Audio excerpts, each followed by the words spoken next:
The Bengals finally get their first win of the year, and we're joined now by local 12 Sports digital columnist Richard Skinner. And Skinny, it was a 10-point win, but it wasn't easy. What did you see out of the offense today that impressed you the most? Yeah, one thing about this offense I think has been most impressive, probably since the Kansas City game, is the diversity. I mean, the Kansas City game, he had all the tight ends with 14 catches for 151 yards. Then you get T. Higgins back last week, and Jamar Chase gets some single coverage, and he catches 6 passes, 2 long touchdowns. And then today, you got T involved early when the coverage dictated it. Then you got Jamar involved for that long touchdown pass, and you had the running backs really running the football. That was the most impressive part to me. The last 2 weeks, them running the ball, I think, has given this a real diverse attack offensively. Key is, can the defense keep up? Well, Skinny, they came up with stops when they needed them, but overall, another lackluster performance from the defense. What would you say is the problem with this defense, and can those be solved?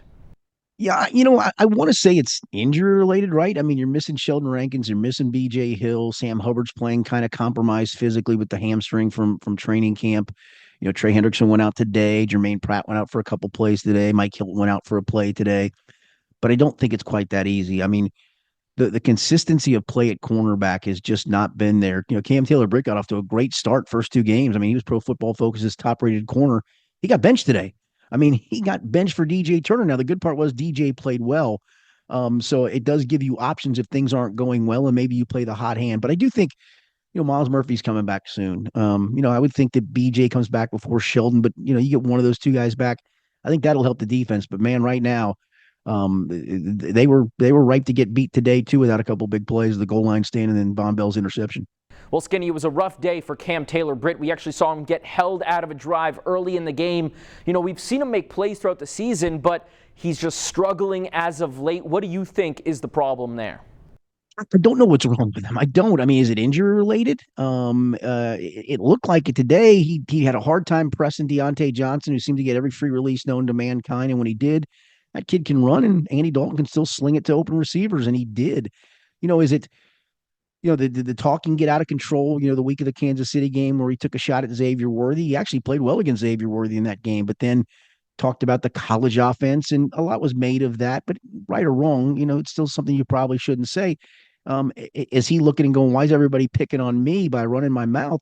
There's something going on there. There's no doubt. I mean, he just didn't look right in that game today, physically or mentally. He just got beat way, way too often. And to your point, as I said, he got benched in favor of DJ Turner for some snaps. I know this. I think Cam's a really good player. And like a lot of players in this league, especially early in their career, they hit a slump for whatever reason, just like a batter in baseball hit a slump. And I think Cam Taylor-Britt's in a really big slump at the moment. And it was a strong performance on the ground today, something, they haven't had throughout the entire season. How were they able to get the backs going today and allow for a more balanced attack?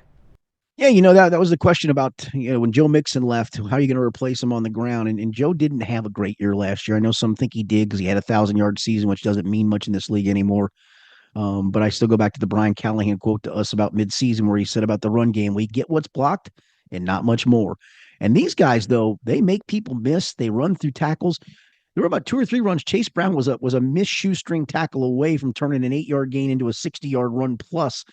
He has that kind of explosiveness. And then at the end of the game, when Carolina knows they're going to run it, they got an extra tackle in there to block. Those guys basically ran out the clock. They ran it down to a point where you could kick the field goal for Evan McPherson to ice it. So and that's 2 straight weeks. They averaged 6.3 yards per pop against Washington. And you start to add that into the usage of the tight ends and Jamar and T coming back and having that great first half today and starting to wind his way back. You've got an offense and Amarius Mims at right tackle. You've got an offense that's really hard to stop at the moment.